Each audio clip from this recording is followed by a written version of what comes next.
RDXൽ വരുമ്പോഴത്തേന് വേറെ മൂഡാണ്.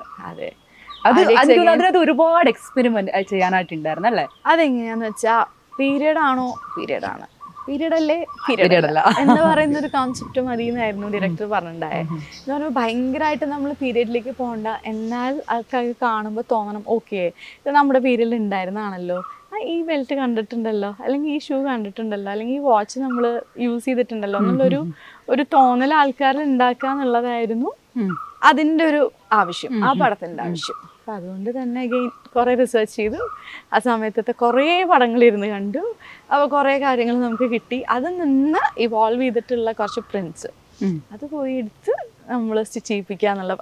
അത് പിന്നെ ഫുൾ ആൾക്കാർക്കും ഇപ്പോൾ നമുക്ക് ബാക്കി പടങ്ങളിലൊക്കെ ഇപ്പോൾ ജൂനിയേഴ്സിനൊക്കെ അവരുടെ ഓൺ കോസ്റ്റ്യൂം യൂസ് ചെയ്യാമെന്നുണ്ടെങ്കിൽ അത് നടക്കില്ല. പീരീഡ് ആണ്, പ്ലസ് ഇങ്ങനെ ഒരു തീം സെറ്റ് ചെയ്തിട്ടുണ്ട്. അപ്പോൾ അതിനകത്ത് വരുന്ന ഒരു 99% ആൾക്കാർക്കും നമ്മൾ തന്നെ ഔട്ട്ഫിറ്റ് കൊടുക്കുക എന്നുള്ളതായിരുന്നു അതിൻ്റെ ഒരു രസം.